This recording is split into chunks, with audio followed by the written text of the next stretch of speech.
Bienvenue dans ce nouvel épisode. Aujourd'hui, j'ai le grand plaisir d'être accompagnée par Lydie Forêt. Lydie, je te laisse te présenter, c'est encore le plus simple. Merci Florence, merci déjà pour l'invitation. Alors moi je m'appelle Lydie Forêt, je suis coach professionnelle et, euh, et formatrice j'ai plusieurs casquettes et plusieurs postures professionnelles j'accompagne aussi la transition professionnelle. Et donc je me suis spécialisée aussi sur la thématique burn-out où j'accompagne maintenant depuis 4 ans les enfin si tu regardes un peu du coup la ligne avec le burn-out un petit peu au milieu. Donc, je vais accompagner autant sur de la prévention, notamment dans les collectifs et dans les entreprises, dans les organisations, plutôt en mode prévention et formation, sur la connaissance de soi, justement, aussi beaucoup. Et puis sur le après, et là, pour le coup, ce serait plutôt en individuel, sur la reconstruction post-burnout. Et fonction de la personne où elle en est, eh bien, je vais prendre une certaine posture. Mais aujourd'hui, on va parler de la posture de coach. Exactement, parce que voilà, ce que j'avais envie de mettre en avant, c'est effectivement l'importance que peut avoir le coaching pour la reconstruction de burn-out, mais pas n'importe comment et pas n'importe quand. Et voilà, c'est ce qui nous a décidé toutes les deux à faire cet épisode en commun. Donc peut-être déjà en quelques mots, commencer par expliquer en quoi le coaching peut aider dans une reconstruction de burn-out. Ouais. Ah, alors, en plein de choses, évidemment. Alors, on va commencer par quand on est en situation de burn-out, il y a aussi besoin vraiment de comprendre pourquoi on en est arrivé là et qu'est-ce qui a fait qu'on en est arrivé là. Et donc forcément, ça, bon, je pense que tu l'as déjà expliqué, Florence, c'est que ça se règle pas forcément dès qu'on est tombé en burn-out, ça se règle un petit peu plus après, une fois qu'on a bien récupéré, qu'on a retrouvé de l'énergie et puis du cognitif par rapport à la compréhension des choses. Et donc le coaching, c'est là qu'il arrive parce que justement, on a besoin de comprendre vraiment ce qui se passe. Et donc là, on va travailler sur notre mode de fonctionnement, le pourquoi, les motivations parfois inconscientes qui fait qu'on fait telle ou telle chose. Et donc, et c'est aussi justement d'y mettre de la conscience par rapport à ça. Et puis aussi aller creuser quelques croyances, souvent en rapport avec le travail ou avec les relations qu'on peut avoir d'un point de vue professionnel. Donc, on vient vraiment aller creuser tous ces sujets-là, en fait. Euh, je vais donner, alors pour vous donner un peu des exemples concrets, ça va être, tiens, un des très bons exemples, c'est, non, il n'est pas question que je me mette en arrêt. Euh, ils ont besoin de moi, ou mes clients ont besoin de moi, ou mes collègues ont besoin de moi, je peux pas me mettre en arrêt. Et donc, c'est un des premiers constats que l'on peut faire avec le déni du burn-out. Ou si, il y a quand même, on n'est pas il y a quand même des choses qui sont à creuser sur pourquoi vous pensez que c'est pas possible de se mettre en arrêt, quoi. Donc voilà, donc on vient déconstruire un petit peu certaines choses comme ça, liées à votre vécu et à votre histoire personnelle et professionnelle. Et du coup, à quel moment c'est le plus approprié de faire un coaching quand on est en burn-out, quand on a eu cet effondrement et qu'on est vraiment dans voilà, un burn-out bien installé, j'allais dire, hein, Ouais. à quel moment ça va être le plus judicieux de penser à un coaching? Alors c'est une très bonne question, Florence, parce que c'est vrai qu'on peut vite se faire attraper et pas faire les choses dans le bon ordre. Et notamment par le fait que la personne qui est en burn-out va croire que c'est urgent d'aller se faire accompagner, alors que ben non, c'est pas le bon moment. Et là, c'est vraiment nous, notre posture, elle est vraiment importante de bien expliquer les choses comme ça, parce que c'est tant que la personne ne n'a pas récupéré un minimum d'énergie. Quand je parle d'énergie, ça va être l'histoire de l'envie, l'histoire de d'avoir envie de changer, de se projeter. Il y a vraiment ces trucs de se projeter mais aussi l'énergie de dire, OK, bon, est-ce que j'ai bien récupéré mon sommeil? Est-ce que quand je sors de chez moi, est-ce que ça va? Est-ce que ça va pas? Est-ce que j'ai encore besoin de redormir? Enfin, il y a vraiment tout ce mécanisme-là à remettre en place, la reconnexion au corps aussi, donc de bien détecter est-ce que ça va, est-ce que ça va pas? est-ce que les signaux, on va dire, faibles du corporel, qui font que, bah, à un moment donné, oui, là c'est ok, là ça y est, je me projette. Donc il y a quand même ouais, deux, trois indicateurs vraiment importants à chaque fois que je pose lors du rendez-vous. C'est ça en fait, hein, c'est vraiment cette énergie-là, l'histoire d'avoir envie de retourner à, et donc cette volonté, mais au-delà de la volonté, c'est aussi la capacité à se projeter. Et aussi, une des questions aussi parfois que je vais poser, c'est quand la personne, elle me parle de son burn-out et puis elle est encore très émotionnellement touchée avec les larmes, avec soit c'est des larmes, soit c'est de la colère, choses comme ça, bah, en fin de compte, c'est encore un peu trop juste. Il y a besoin vraiment de prendre de la distance par rapport à ça pour avoir une espèce de ouais, distance émotionnelle, ou en tout cas gestion émotionnelle qui fait que ça nous permet d'être avoir plus de discernement, en fait, psychologiquement. Pardon. Tout à fait. Je pense qu'on peut dire que c'est à un moment où la personne finalement elle est plus stabilisée Oui. Mmh. et où, alors au-delà de la vitalité physique qui commence à revenir, il y a vraiment un fonctionnement cognitif finalement qui peut être un peu plus présent parce qu'évidemment, vouloir se lancer dans un coaching alors que, allez, on va le dire simplement, le cerveau rame, Oui. c'est quand même très compliqué et pour la personne et pour le coach. Donc, Ah oui. Mmh. c'est pas le bon moment. Non. Souvent, avec les personnes que je suis, moi, ce que je remarque, c'est qu'il faut à minima 6 mois avant qu'il y ait justement cette notion de projection possible, ce dont tu parlais, se projeter dans l'avenir, pouvoir même se dire, envisager de se voir dans l'avenir d'une façon ou d'une autre. Donc Mmh. effectivement, si on devait donner une échelle du temps, j'aurais tendance à dire à minima 6 mois après l'effondrement en burn-out, vraiment, pour poser un cadre, après tout en sachant que chaque cas est différent. Je pense que voilà ce que tu viens de décrire avec des indicateurs un petit peu spécifiques à aller regarder, que ce soit corporel, que ce soit psychologique, cognitif, que ce soit émotionnel, ça permet aussi à la personne de se situer parce qu'il peut y avoir voilà, des cas très différents, des personnes plus affectées que d'autres, des situations plus lentes que d'autres. Et donc, il Ouais. faut déjà avoir fait un autre type de travail, on est d'accord. Oui, j'allais y venir justement à ça parce que justement, c'est vrai qu'à chaque fois, je questionne aussi sur qu'est-ce que vous avez fait avant d'arriver et à venir me voir, en fait. Si la personne me dit que bah, elle a rien fait de spécial et qu'elle me vient me voir, je dis bon bah il y a quand même des choses à faire autres avant de démarrer quoi. Donc bon, ça c'est ce qu'on voit régulièrement aussi ensemble avec toi Florence. Hein, il y a quand même tout un travail soit naturopathique pour redonner ce qu'il faut au corps et pour lui retrouver justement de la vitalité. Et c'est ça qui va justement faire en sorte que le corps se porte mieux et que l'énergie se revienne en fait. Donc, c'est vrai que c'est important aussi de questionner sur ben, quel est le type d'accompagnement que les personnes font avant d'en arriver au coaching. Mm. Tout à fait. D'aller Mm. vérifier finalement que des basiques sont en place, qu'il y a eu Oui, non seulement suffisamment de repos, mais effectivement un début d'accompagnement. Voilà, au niveau c'est du ça. corps, au niveau de la tête, etc., pour Ouais, c'est ça. arriver à un moment où il y a une clarté d'esprit suffisante, Mm. un recul, comme tu disais, suffisant, Mm. pour pouvoir se poser les bonnes questions. Parce que effectivement, donc ce qui va être abordé aussi en complément de ce que tu indiquais tout à l'heure, finalement dans ce coaching, c'est aussi ben, comment ça va se passer à l'avenir? Vers quel emploi retourner? Est-ce qu'on retourne dans la même entreprise ou pas?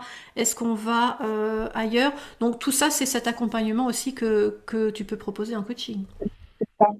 Alors, pendant que tu disais ça, il y a un autre indicateur qui m'est venu là dans la tête. C'est l'indicateur sur la gestion du temps. Mhm. Ça, c'est un très bon indicateur aussi sur savoir si les personnes, elles sentent une espèce d'urgence. Il faut absolument que je fasse ça parce que du coup, je ne sais plus où est-ce que je veux aller, quoi que ce soit. Bon, ça, c'est aussi un indicateur pour dire, c'est peut-être encore un petit peu trop tôt parce qu'il y a des choses qui n'ont peut-être pas été réglées par rapport à la gestion du temps. On pourra en reparler lors du coaching sur ce rapport au temps. Ça, c'est une évidence. Mais il y a quand même aussi ça. Ça veut quand même dire que la personne, elle n'est pas encore assez apaisée et Mhm. qu'elle n'apprécie pas encore de prendre le temps de se reposer pour pouvoir passer à autre chose. Et donc, je pense que ça, c'est aussi un bon indicateur. C'est super intéressant cet indicateur parce qu'effectivement, c'est être rentré dans un autre mode de fonctionnement finalement, Oui, qui est oui, quelque chose que le burn-out doit amener en quelque sorte, parce que souvent avant on vit dans l'urgence, dans l'immédiateté, dans un peu cette idée que tout est urgent et important, et pouvoir arriver à lâcher ces croyances-là et à être prêt à aller vers un autre mode de fonctionnement. Alors attention, on n'a pas dit que c'était facile et que ça se faisait rapidement, justement, mais c'est vrai que ça me semble très intéressant. Moi, ce que j'entends aussi dans ce qu'ils disent quand ils arrivent à ce moment où ils peuvent commencer à être prêts, c'est que jusque-là, ils disaient je sais pas, j'arrive pas à me voir, j'arrive pas à voir ce que je vais faire, j'ai pas d'idée. Et d'un coup, il commence à y avoir des idées, il commence à y avoir des petites choses qui émergent. Ah tiens, je me suis dit que peut-être je pourrais faire ça. Ou ah tiens, j'ai eu quelques idées par rapport à ça. Et on sent que quelque chose est prêt presque à refleurir, on va dire. Mm. C'est ça. Et puis, c'est d'autant plus important aussi, toi, de prendre le coaching en temps et en heure parce que, comme tu évoquais tout à l'heure sur le fait que si on le prend trop tôt, c'est dur pour la personne, c'est dur pour l'accompagnant. Et c'est d'autant plus dur pour la personne parce qu'en fait, ce qu'il faut quand même pas perdre de vue, c'est que quand on passe par un burn-out, il y a une vraie perte d'estime de soi-même et donc de confiance en soi. Enfin, la logique, c'est la confiance en soi. Si on se met en difficulté à vouloir absolument se faire accompagner en coaching et que cette fameuse confiance en soi, l'estime de soi n'est toujours pas remontée, eh ben, ça ne fait que renchérir cette perte de confiance ou cette perte d'estime en disant ah non, je suis pas capable, j'arrive pas, j'y arrive. Et donc du coup, bah ça ne fait que accélérer ou accentuer son mal-être en fait. Donc c'est aussi ça, hein, quand on de bien faire attention là où on en est. Tout Mm. à fait. De pas se mettre en situation d'échec alors que c'est simplement pas le bon moment Oui, et que ça va pouvoir se faire plus tard, qu'il y a d'autres choses à faire avant. ouais, c'est ça, c'est ça, c'est ça. Mais c'est pas simple, hein, parce que je pense à une personne en l'occurrence là, qui est venue me voir, poussée par les parents en plus, et donc du coup, bah, il faut réussir à jongler avec tout ce petit monde-là, c'est pas si simple non plus en fait. Ouais. Oui, il Mm. peut y avoir la pression de l'entourage, la pression d'un employeur, si effectivement la Oui, personne est salariée et en arrêt maladie, la pression de la sécu, etc. Enfin, il peut y avoir beaucoup de pression oui, au-delà oui, de la pression qu'on peut ressentir soi-même, hein, c'est à ça. vouloir y retourner, à vouloir, à devoir reprendre le travail et entendre, mais enfin, qu'est-ce que tu fais? Il va falloir te donner un coup de pied aux fesses, etc., etc. Tout ça parce que juste, vous commencez à être capable de pouvoir sortir du lit, Mm. voire sortir de la maison. Donc c'est vrai qu'il faut y aller très très très doucement. Et du coup, je reviens à ma question tout à l'heure, parce qu'on l'a un petit Oui. peu laissé en chemin, et c'est normal. Du coup, voilà, tu vas les aider finalement avec le coaching à naviguer ce temps entre le moment où ils commencent à être capables de penser à l'avenir et ce retour au travail d'une façon ou d'une autre. Oui. En Mm. fait, bon, dans ma manière de faire, il y a un espèce de process quand même, hein, qui est très évidemment personnalisé en fonction de la personne, mais dans ma tête, il y a quand même un espèce d'ordre, c'est assez structuré comme accompagnement. Et donc, je démarre souvent par un profilage de la personnalité. J'utilise un outil de connaissance de soi. Et grâce à ça, ça nous permet de savoir justement où est-ce que bah, donner des réponses justement sur les fameuses motivations inconscientes qui font que bah, ça l'a fait se comporter de telle ou telle manière. Et donc grâce à ça, ça nous permet aussi d'avancer et donc de justement de prendre conscience déjà d'une de ses talents et de deux de justement de ses croyances aussi.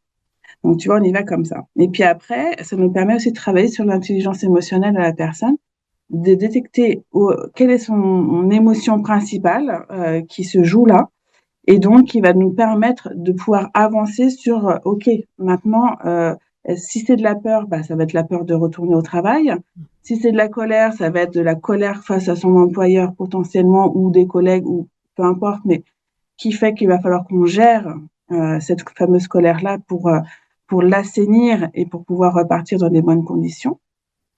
Si c'est de la tristesse, bon, bah, faut qu'on aille travailler un peu cette histoire de courbe du changement, on appelle ça comme ça, ou la courbe du deuil, comme on veut, et donc on va aller creuser un petit peu ça pour savoir, OK, bah, qu'est-ce qu'on est en train de gérer là sur cette fameuse tristesse-là. Et donc, au fur et à mesure, eh ben, ça permet justement de leur faire prendre conscience de tout ce qui se joue à l'intérieur. Et on travaille les 3 centres, hein, donc le centre cœur, le centre corporel et le centre cognitif, pour justement essayer d'aller chercher un peu l'alignement et de sentir cette espèce d'apaisement. Et on peut même pousser, enfin moi mon objectif c'est de les ramener à de la sécurité intérieure pour justement retourner au travail d'une manière la plus sereine possible, quoi. Mm, mm. Tout à fait. Et alors c'est vrai que souvent, hein, la personne qui a fait un burn-out, elle se retrouve, prenons le cas d'une personne salariée, à se dire, est-ce que je retourne là où j'étais ou est-ce que je pars sur autre chose? Alors autre chose, ça peut être le même métier dans une autre entreprise ou une autre façon de travailler, ou ça peut être carrément tout autre chose. Donc ça c'est pareil, c'est quelque chose qu'en coaching, tu peux accompagner cette réflexion, j'allais dire, sur soi et ce choix finalement de suite de vie, on pourrait dire. Exactement. Mm. En fait, on va aller surtout aussi, déjà dans un premier temps, de savoir si est-ce que c'est pas une fuite que de Mhm. partir de l'entreprise. Déjà, c'est une vraie réflexion à avoir par rapport à ça. Et puis après, c'est de se dire, OK, peut-être que c'est peut-être pas l'entreprise en tant que telle, mais peut-être que c'est le contexte dans lequel je suis qui ne correspond pas. Et peut-être que finalement, c'est peut-être le bon métier, mais c'est peut-être pas, enfin, quand je ramène au contexte, mais ça peut être aussi, voilà, enfin, je vais prendre l'exemple du métier de comptable. C'est peut-être dans l'entreprise dans laquelle elle est que ça va pas, mais si elle restait sur le même métier de comptable dans une autre entreprise, ça irait aussi en fait. Donc en fait, il faut vraiment aller déconstruire et aller comprendre qu'est-ce qui se joue par rapport à ça. Et donc bah justement, c'est vrai que avec tout ce travail de coaching et de questionnement, eh ben on va aller justement creuser tous ces aspects-là. Mais c'est surtout aussi, je reviens sur la connaissance de soi et sur bah, là où on est talentueux. Je travaille aussi avec le test Clifton Strange, le test le Gallup, là, je sais pas si tu connais, mais Non, je connais pas. ouais, et ben c'est un test où en fait on va les déterminer les 5 talents naturels. Et donc ces 5 talents naturels là, et ben finalement ça répond à un besoin. En fait, tu sais, on fait un peu à l'opposé du les compétences. Donc les compétences c'est quelque chose qui s'acquiert au fur et à mesure de ses expériences, des choses comme ça. Et bon, bah, on a tous des compétences, mais nous, on va les creuser justement sur les talents, parce que le talent, c'est quelque chose qu'on sait faire naturellement. Et donc, forcément, ça vient répondre à un besoin. Et donc, plus le métier va répondre à son besoin et à tes talents, bah, en fait, on met en place le fameux cercle vertueux qui fait que bah, la personne, elle trouve un métier qui correspond vraiment à ses besoins. Et donc, là, on arrive à un espèce d'alignement professionnel ou un épanouissement professionnel par rapport à ça, quoi.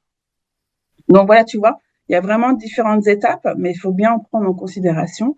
Et puis, dans tout ce process-là, on va aller aussi creuser sur qu'est-ce que j'aime faire, en fait, tu vois.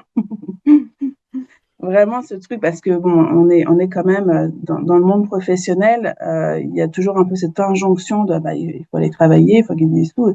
Et c'est OK, c'est normal. Enfin, je veux dire, on vit sur Terre, c'est logique. Maintenant, on peut aussi aimer et aller au travail, quoi. Aimer son travail aussi, hein. Donc, c'est pas obligatoire de faire et les loisirs à la maison et le travail à côté, quoi. On peut aussi imaginer que de faire les deux en même temps, quoi. Tout à fait, tout à fait. Ça, c'est vraiment important et du coup, ça permet ce moment de réalignement avec soi finalement, de se retrouver, ce qui peut vraiment donner un sens finalement au burn-out traversé, de pouvoir renaître à soi-même. Mm. C'est ça, oui. Alors, merci de ramener le mot sens parce qu'en effet, on va aller aussi chercher quels sont les moteurs de sens. Donc, les moteurs de sens, bon, c'est en gros, moi, je caricature un petit peu en disant, bah voilà, le matin, je me lève, c'est pourquoi je me lève, en fait, en gros. Et donc, c'est vraiment d'aller prendre conscience et creuser sur ces thématiques-là pour savoir, OK, ce matin, je me lève, mais parce que j'ai envie de faire ça ou parce que j'ai envie d'apporter ça au monde, parce que j'ai envie de, peut-être pour mes enfants, enfin, il peut y avoir tout un tas de raisons qui font que, mais c'est important d'en prendre conscience pour justement bah, se dire, OK, je me lève le matin et je retrouve la motivation, quoi. Donc, tu vois, et tout ça, bah forcément, si on prend les choses un peu en amont et s'il y a toujours pas l'envie, eh ben, s'il y a pas l'envie, il y a pas la motivation, donc du coup, ça sert à rien de commencer quoi que ce soit avant d'arriver à ce stade-là, quoi. Mmh. Tout à fait, tout à fait. Et c'est vrai que même au-delà de la motivation, parce que bon, des personnes en burn-out motivées, il y en a énormément, même des fois, entre guillemets, trop motivées. Ils n'ont qu'une envie, c'est d'y retourner beaucoup trop vite, hein. Il y a ça aussi. Et Faut ça, là, aussi là, on tombe dans le déni un peu, ouais. voilà, faire On- attention à ça, ne pas y retourner trop vite, parce que c'est vraiment risqué de se mettre en échec assez violemment. Mais dans ce cas-là, peut-être aller, enfin, c'est peut-être aller redéfinir justement finalement l'amour de ce travail-là, qu'est-ce qu'il apporte vraiment ou pas, et où là où finalement on peut poser euh, des limites, j'allais dire, pour que justement, même si on aime ce qu'on fait, ça soit pas totalement envahissant finalement dans la vie courante. Ouais. Bah, bon, enfin, je sais pas pour toi, Florence, mais moi, pour moi, je crois que c'est à chaque séance, on parle de poser des limites, quoi. Donc, en effet, c'est aussi, voilà, de déterminer quelles sont nos limites, à quel stade c'est plus possible d'en arriver là. C'est aussi d'aller déconstruire, tu sais, je parle beaucoup du triangle Karpman et le triangle dramatique, là, en analyse transactionnelle, parce que, bah, soit on se trouve un peu en posture de sauveur et donc on veut à tout prix faire aider les autres, aider ses clients, choses comme ça. C'est pour ça que je parlais de c'est pas possible de m'arrêter. Mais on peut aussi tomber dans la posture de bourreau comme on peut tomber dans la posture de victime. Et donc, à un moment donné, c'est de prendre aussi conscience de ça pour justement sortir de tout ça et de se dire, OK, non, maintenant, je reprends le pouvoir. L'inverse du triangle Karpman, hein, c'est ça, hein, c'est pouvoir, puissance et protection. Donc, j'apprends à me protéger pour pouvoir reprendre mon pouvoir et pouvoir gagner en puissance dans ma vie, en fait, hein, et dans ma posture de professionnel aussi, en fait. Mm. Tout Et à donc, fait. bah là, évidemment, avec tout ce que je vous dis là, en fin de compte, c'est des choses que les gens ne connaissent pas, découvrent au fur et à mesure des accompagnements et des coachings, et qui permettent de mettre des mots justement sur de la compréhension. Et c'est vrai que c'est pas toujours facile, hein, le coaching pour les gens, c'est tellement invisible en tant que tel. En tout cas au départ. Après, ça devient visible, mais au départ, c'est quand même quelque chose d'assez invisible. Donc, ils savent pas exactement en quoi ça va consister. Mais bon, le résultat est fait que quand même, à la fin, il voit bien le changement, quoi. Ouais, tout à Mm, fait, tout à mm, fait. Je trouve que c'est une belle conclusion finalement de tout ce qu'on vient d'expliquer. À moins que tu aies mm. envie d'ajouter quelque chose, Lydie, je pense qu'on va pouvoir s'arrêter là. Non, non, bah là, ce qui me vient, non, non, il n'y a rien de plus qui me vient. En fait, j'ai juste envie pour ceux qui nous écoutent, là, faites confiance aux professionnels spécialisés sur le burn-out, en l'occurrence. Et laissez-vous justement accompagner par eux, dans le sens où bah, ça ne fera que, alors, on va ramener sur la gestion du temps, ça ne fera que quand même vous faire gagner du temps, quelque part. Tout à fait. Mm, Non, c'est vrai que c'est mm, important de souligner que, bien sûr, des coachs, il y en a de tas de sortes différentes. Et puis, tout le monde ne mm. travaille pas sur les mêmes thèmes et sur les mêmes moments de vie, et c'est tout à fait normal. Et donc, pour choisir le bon coach, d'aller vraiment regarder cette spécialisation burn-out. Dans ce cas-là, c'est particulièrement important pour que le coach soit bien à même de comprendre où vous en êtes et si c'est le bon moment, notamment pour faire un coaching. Ça, c'est particulièrement Ouais, important. c'est ça. Mm. C'est ça, et il saura aussi vous rassurer sur ce que vous êtes en train de vivre. Il comprendra probablement, parce que bon, je pense qu'on est tous, euh, nous avons tous été confrontés quand même à la situation à un moment donné. Et donc, du coup, bah, forcément, ça donne aussi de l'empathie, et ça vous fera que du bien aussi, en fait. Mm. Tout à fait, tout à fait. Lydie, merci beaucoup de ta Merci à toi. contribution. Tant pis. Pour ceux qui nous écoutent, vous allez trouver tous les détails pour retrouver Lydie sur les réseaux, sur Internet, etc. En dessous de cet enregistrement. Et je vous dis à très bientôt pour un nouvel épisode. Merci à tous. Merci Florence.